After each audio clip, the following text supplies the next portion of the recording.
Hello guys, तो कैसे हैं आप सब। आई होप बढ़िया होंगे। अब तक हम क्या क्या डिस्कस कर चुके हैं, पहले एक बार इस पर नजर डालते हैं। हम लोगों ने concept of business, objective of business, meaning of business, profession and employment, इसके बीच में डिफरेंस भी हम देख चुके हैं, ठीक है। और इसके बाद हम लोगों ने बिजनेस एक्टिविटीज का क्लासिफिकेशन यानी कि इंडस्ट्री वाला पार्ट भी कर लिया था। उसके बाद हमने बिजनेस एक्टिविटीज का कॉमर्स वाला पार्ट भी डिस्कस कर चुके हैं, जिसमें हमने सिर्फ ट्रेड डिस्कस किया था। और अब हम डिस्कस करने जा रहे हैं ऑक्सिलरीज टू ट्रेड, यानी कि हम लोगों ने ट्रेड में डिस्कस कर लिया था व्यापार करना, यानी कि गुड्स को खरीदना और बेचना, ये तो ट्रेड का मतलब हो गया। लेकिन उस ट्रेड को करा कैसे जाए, वो ट्रेड आखिर होगा कैसे, एक जगह से दूसरी जगह पे गुड्स को बेचना है, गुड्स को कैसे बेचे, कैसे दूसरी जगह से रॉ मटेरियल्स को खरीदे, इन सब को हेल्प जो करता है वो ऑक्सिलरीज टू ट्रेड होता है। यानी कि ऑक्सिलरीज टू ट्रेड ये वो टूल है जो आपको ट्रेड करने में हेल्प करता है।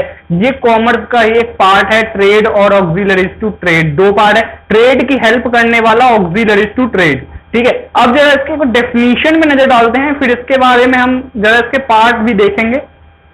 देखो इसका डेफिनेशन मैंने लिखा हुआ है, activities which are meant for assisting trade are known as auxiliaries to trade, यानी कि ऐसी एक्टिविटीज जो ट्रेड करने के लिए होती हैं वो क्या कहलाती हैं, ऑक्सिलरीज टू ट्रेड। यानी कि ट्रेड करने के लिए की गई सारी एक्टिविटीज, और चाहे जो मर्जी एक्टिविटी हो, उस एक्टिविटी की बात अभी यहां पे करेंगे, ठीक है। लेकिन वो सारी एक्टिविटी जो ट्रेड करने के लिए की गई है उसको बोलते हैं ऑक्सिलरीज टू ट्रेड, ठीक है।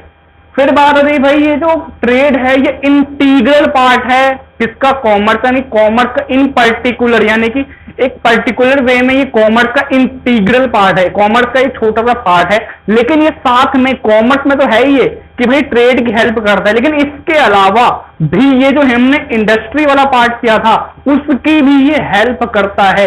उसकी हेल्प करने का मतलब है कि उसमें हमने प्राइमरी, सेकेंडरी, टर्शरी, इन तीनों सेक्टर की बात करी थी। प्राइमरी में कैसे हेल्प करता है, प्राइमरी में हमने रॉ मटेरियल को एक्सट्रैक्ट करना है, उसमें भी ये हेल्प करता है। सेकेंडरी में उस रॉ मटेरियल से गुड्स, यूजफुल गुड्स बनाने हैं, तो उसमें भी ये हेल्प करता है। ऐसे टर्शरी में क्या करता है, ये टर्शरी का ही पार्ट है, क्या करता है, सर्विस प्रोवाइड करता है। सर्विस मतलब प्राइमरी और सेकेंडरी की हेल्प करता है, टर्शरी का ही ये पार्ट है, ठीक है। तो ये टर्शरी का तो पार्ट है, लेकिन ऑक्सिलरीज टू ट्रेड ये कॉमर्स का भी एक पार्ट है। तो अगर ऑल ओवर देखें हम, मतलब टोटल एक ओवरऑल देखें, तो ये जो बिजनेस एक्टिविटी का ही एक बहुत छोटा सा पार्ट है, यानी कि जनरली पार्ट है, जनरल पार्ट है बिजनेस एक्टिविटी का, और कॉमर्स का इंटीग्रल पार्ट है, ठीक है। तो यानी कि इंडस्ट्री में भी हेल्प करता है और ट्रेड में भी हेल्प करता है, ठीक है। फिर देखो यहां पर देखो क्या करता है भाई, ये जो ऑक्सिलरीज टू ट्रेड है ये आपको क्या करता है, ये जो भी हिंड्रेंसेस, जो भी रुकावटें आती हैं, यानी किसी भी टाइप की रुकावटें व्यापार या ट्रेड करने में कोई भी रुकावट आती है तो उसको ये ऑक्सिलरीज टू ट्रेड दूर करता है। सर देखो यहां पे मैंने हिंड्रेंसेस लिख रखे हैं, person, place, time, finance, risk, information, total 6 type की हिंड्रेंसेस मैंने यहाँ पे लिखी हुई हैं। सर इसमें पहला है, आपने लिखा है पर्सन के रूप में हिंड्रेंसेस। सर ये कौन सी हिंड्रेंसेस होती है, हम लोगों ने अपनी बुक में देखा है सर पर्सन की हिंड्रेंसेस होती है। सर ये होता क्या है, तो सुनो यहाँ पे। सर पर्सन की हिंड्रेंसेस का मतलब है कि यानी कि गुड है किसी और के पास, ठीक है, प्रोड्यूसर है, प्रोड्यूसर गुड प्रोड्यूस कर रहा है, लेकिन उसके पास कंज्यूमर नहीं आ रहे हैं, वो उसके गुड अच्छे ढंग से बिक नहीं रहे हैं, तो वो क्या करता है, वो एक साइट, एक पर्टिकुलर साइट, आप लोगों ने शॉपिंग साइट बहुत से देखे होंगे, आप शॉपिंग करते भी होंगे साइट से, जैसे अमेजन हो गया, फ्लिपकार्ट हो गया, ठीक है। ऐसी बहुत सी साइट्स होती हैं जो क्या करती है, प्रोड्यूसर से गुड लेती है और कंज्यूमर को अवेलेबल करवाती है। आप लोगों के पास मोबाइल फोन आते हैं, वो कैसे आते हैं शॉपिंग साइट पे, वो लोग भी प्रोड्यूसर से गुड लेते हैं और आपके पास अवेलेबल करवाते हैं। तो ये होती है पर्सन की हिंड्रेंसेस, यानी कि जो उस गुड का ओनर है उसकी पोजीशन से गुड को लेकर जिस कंज्यूमर को गुड चाहिए उस कंज्यूमर को लाके दे देते हैं, ठीक है। यानी कि प्रोड्यूसर से गुड लिया और कंज्यूमर को गुड पहुंचाने के लिए क्या करा जाता है, ऑक्सिलरीज टू ट्रेड का हेल्प लिया जाता है। जैसे ये बीच में आ गया अमेजोन, ठीक है, तो ये अमेजोन क्या करता है, प्रोड्यूसर से गुड लेता है और कंज्यूमर को गुड दे देता है। तो देखो यहाँ पे प्रोड्यूसर डायरेक्ट कंज्यूमर को आके नहीं बेच रहा है, क्योंकि भाई प्रोड्यूसर को पता ही नहीं है कि कंज्यूमर कौन है, ना कंज्यूमर को ये पता चल रहा है कि भाई प्रोड्यूसर की शॉप कहाँ है, वो ढूंढ नहीं पा रहा। तो क्या करा प्रोड्यूसर ने, अमेजोन साइट पे अपना प्रोडक्ट डाल दिया, वहां से कंज्यूमर ने डायरेक्ट गेट कर लिया, तो पर्सन की हिंड्रेंस दूर हो गई। अब गुड को डायरेक्ट प्रोड्यूसर से सेलर के बीच, प्रोड्यूसर से कंज्यूमर के बीच में अमेजोन ने सेल कर दिया, ठीक है। अमेजोन ने उसके बीच में एक तरह से बोल सकते हैं, एफिलिएट बोल सकते हैं, वो बीच में है, उसने दोनों को जो मीटिंग होती है एक तरह से वो करवाई और गुड सेल हो गया, ठीक है। तो सर प्लेस के हिंड्रेंस से बारी आती है। सर प्लेस के हिंड्रेंस से क्या मतलब है सर, आप हमें बताएं कि सर ये प्लेस की हिंड्रेंस का आखिर मतलब क्या है। तो सर मैंने यहाँ पे लिखा है पहले पॉइंट में ही, ट्रांसपोर्ट एंड कम्युनिकेशन, ये वाला पॉइंट इस प्लेस के हिंड्रेंस से बिल्कुल मैच करता है, यानी कि ये ट्रांसपोर्ट एंड कम्युनिकेशन जो है प्लेस के हिंड्रेंस को दूर कर देता है। सर प्लेस की हिंड्रेंस पहली बात होती क्या है, तो सर सुनो यहाँ पर, सर आप गुड बना रहे हो दिल्ली में, आप दिल्ली में हो, आपने यहाँ पे गुड प्रोड्यूस किया, लेकिन उस गुड की रिक्वायरमेंट है सर, उस गुड की रिक्वायरमेंट जानिए मुंबई में भाई किसी ने गुड की मांग कर दी, मुंबई में किसी को गुड चाहिए भाई, क्योंकि कंजम्पशन तो ऑल ओवर कंट्री हर कोई करता है, लेकिन वो पर्टिकुलर गुड केवल दिल्ली में ही बनता है, तो वो मुंबई वाले पर्सन को वो गुड चाहिए। तो सर उसका गुड पहुंचाया कैसे जाए, हमने गुड यहाँ पर बना रहे हैं, वो मुंबई में हमसे बहुत दूर है, तो सर गुड कैसे पहुंचाए उस तक। तो इसके लिए ट्रांसपोर्टेशन नाम का एक इन्वेंशन हुआ, यानी कि ट्रांसपोर्ट जो ट्रक्स में पहुंचाया जा सकता है, ट्रेन वगैरह हो सकती है, इन सब का इन्वेंशन हुआ। इसके बाद ये जो है प्लेस की हिंड्रेंस से दूर हो गई। आप पुराने टाइम की बात याद करो, जो हमारे फार्मर्स होते हैं, हमारे जो देश के फार्मर्स हैं, बड़े अच्छे लोग हैं मतलब, ठीक है, तो ये लोग तो भाई गुड्स प्रोड्यूस करते हैं, अनाज प्रोड्यूस कर देते हैं, लेकिन इनको सेल करने में दिक्कत आती है। पुराने टाइम में यही होता था भाई, इनके गुड्स बन तो गए लेकिन ये उतना सेल नहीं कर पाते थे, बेच नहीं पाते थे, तो दूसरे शहर से इनके पास मांग आती थी कि हमको ये चाहिए, ठीक है। तो ये प्लेस की हिंड्रेंस होगी भाई, वो उस जगह तक जा नहीं सकते थे, कैसे जाया जाए उस जगह तक, ठीक है। तो इसके लिए ट्रांसपोर्टेशन नाम का चीज आया भाई, जिसमें अपने माल जो उनका जो अनाज है उसको लोड करके उस दूसरे प्लेस तक पहुंचा सकते हैं सेल करने के लिए। सर एक और एग्जांपल लेते हैं, सर मैंने यहाँ पे लिखा हुआ है, sir T is mainly produced in Assam. अब जैसा कि आप सब जानते हैं, हम सब जानते हैं टी मेनली असम में प्रोड्यूस होता है, ठीक है, लेकिन चाय तो हर कोई पीता है सर, चाहे आप जम्मू कश्मीर में हो, ठीक है, या दिल्ली में हो, गुजरात में हो, मुंबई में हो, बिहार में हो, एमपी में हो, कहीं भी हो, लेकिन सर चाय तो हर जगह बनती है, चाय तो हर जगह हर कोई पीता है। तो सर वो चाय के लिए चाय पत्ती कहां से आती है, सर आसाम से आती है। सर कैसे आती है, चाय पत्ती तो आसाम में बनती है, हर जगह कैसे अवेलेबल हो, तो ये प्लेस की हिंड्रेंस आ गई ना सर, आसाम में बनने वाली चाय पत्ती को जगह जगह कैसे पहुंचाया जाए। ये पुराने टाइम में होता था कि एक जगह जो गुड बनता था वो दूसरे जगह तक बहुत ही मुश्किल से पहुंच पाता था, यानी कि पहुंच ही नहीं पाता था, ठीक है। तो इसी को बोला गया है सर कि ये क्या चीज है कि सर ये प्लेस की हिंड्रेंस है।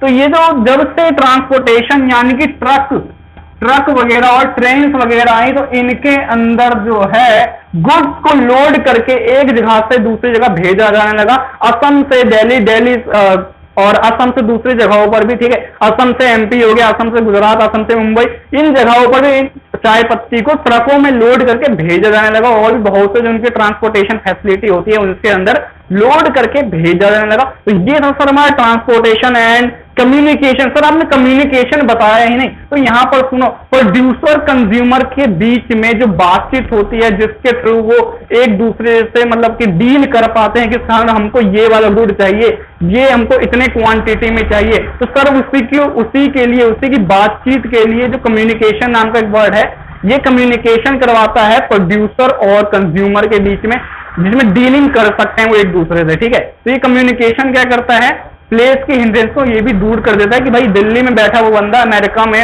बैठे हुए बंदे से आराम से कांटेक्ट करके डील कर सकता है गुड्स के परचेज सेल की, ठीक है। फिर बारी आती है बैंकिंग एंड फाइनेंस।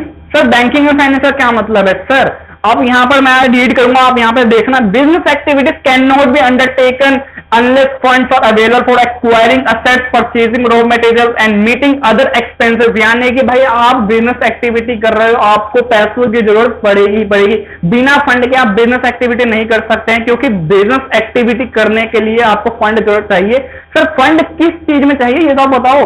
तो सर सुनो, आप प्राइमरी सेक्टर में हो, आपको रॉ मटेरियल्स को निकालना है नेचुरल सोर्सेज से, तो सर उसके लिए आपको पैसा लगाना पड़ेगा ना उस सोर्स से निकालने के लिए रॉ मटेरियल्स को, तो वो सर पैसा चाहिए आपको, उस जगह पैसा चाहिए। तो दूसरा, आप उस रॉ मटेरियल से क्या करोगे, एक नया यूजफुल गुड बनाओगे। सेकेंडरी सेक्टर की बात कर रहा हूं मैं, तो सर उसमें पैसा चाहिए यूजफुल गुड बनाने के लिए। सर उस गुड को मार्केट तक पहुंचाना है बेचने के लिए, तो उसके लिए आप कुछ ना कुछ ट्रांसपोर्टेशन में भी देखो, ट्रांसपोर्टेशन के थ्रू पहुंचाओगे, आप गाड़ियों के थ्रू पहुंचाओगे जहां हम बेच सकते हैं वहां पे, ठीक है, तो उसमें पैसा चाहिए आपको, ठीक है। तो ये तीनों सेक्टर में आपको पैसा चाहिए, बिजनेस एक्टिविटी तीनों ही है, तो सर इसमें आपको पैसा चाहिए, तो सर बैंकिंग ही आपको क्या करता है, इस नीड को पूरी करता है, आपकी नीड को सेटिस्फाई करता है, आपको फंड अवेलेबल करवा के। और इसके अलावा ये आपको क्या करता है, पब्लिक से भी फंड अवेलेबल करवा देता है। यानी कि बहुत सी कंपनीज होती है जिनको ये पब्लिक से फंड अवेलेबल करवाता है, यानी कि डिवेंचर्स हो गया, शेयर्स हो गया, इनके फॉर्म में। सर इसके अलावा ये और एक और चीज में हेल्प करता है।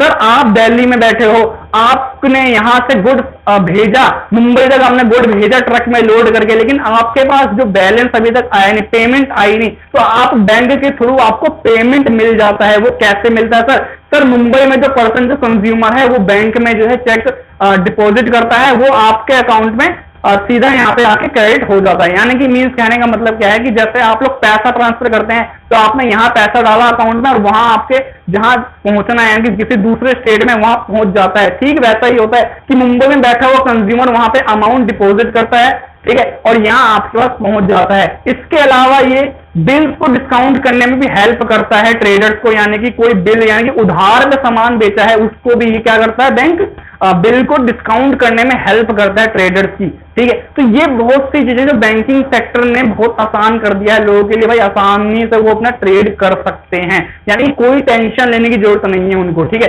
सर फिर बात आती है इंश्योरेंस, सर जो कि पार्ट है किसका, सर रिस्क का पार्ट है सर, ठीक है। हमने पर्सन वाला पार्ट डिस्कस कर लिया, प्लेस डिस्कस कर लिया, अब रिस्क की डिस्कस कर लेते हैं। सर आप ट्रांसपोर्टेशन से उसको कनेक्ट करके देखना अभी, ठीक है। सर आप दिल्ली में हो, आपने गुड भेजा अपना मुंबई में, लेकिन सर क्या आपको पता है भाई कुछ भी हो सकता है। सर इस बीच में गुड में चोरी हो सकते हैं, बीच में जिस ड्राइवर को आपने भेजा है वो ड्राइवर गुड लेके चला जा सकता है, ठीक है। या फिर गुड में क्या हो सकता है, आग लग सकती है ट्रक के अंदर, ट्रक ही मतलब पूरा तहस नहस हो सकता है, तो सर आपके गुड का तो लॉस हो गया। तो सर इससे आपका लॉस होगा, बिजनेस में लॉस होगा, बहुत बड़े लॉस होगा, तो आप हो सकता है बिजनेस बंद करने की नौबत आ जाए, ठीक है। तो इसी को एक इंश्योरेंस का इन्वेंट हुआ, यानी कि इंश्योरेंस नाम का एक सेक्टर आया और इंश्योरेंस ने बोला कि भाई देखो आपका जो भी लॉस होगा हम उसका कॉस्ट प्राइस आपको दे देंगे कंपनसेशन के रूप में, ठीक है। तो इससे क्या हुआ सर, आपका रिस्क कुछ हद तक कम हो गया, आपका लॉस होने से बच गया और आपका बिजनेस बंद होने से बच गया। तो इंश्योरेंस क्या करता है कि भाई आप ट्रेड कर रहे हो, ट्रेड करने के दौरान आपके गुड्स को कुछ होता है तो ये आपको इंश्योरेंस के थ्रू उसका पैसा मिल जाएगा, कॉस्ट प्राइस मिल जाएगा, ठीक है। सर वेयर हाउसिंग, जो कि पॉइंट किससे कनेक्ट है सर टाइम से कनेक्ट है। सर वेयर हाउसिंग का मतलब है कि सर जब भी गुड्स बनता है, ये तो है नहीं सर गुड्स बना और बिक गया, ऐसा तो होता नहीं है सर। तो सर गुड्स जब बनता है तो उसको कहीं ना कहीं रखा जाता है, कहीं पर्टिकुलर प्लेस पे जहां पे वो खराब ना हो, ठीक है। तो उस जगह पर उसको रखा जाता है, अच्छे ढंग से रखा जाता है जहां से वो चोरी ना हो, एकदम सेफ्टी के साथ रखा जाता है, तो उसको बोलते हैं गोडाउन, ठीक है। वेयर हाउसिंग का मतलब वही है सर गोडाउन, ठीक है।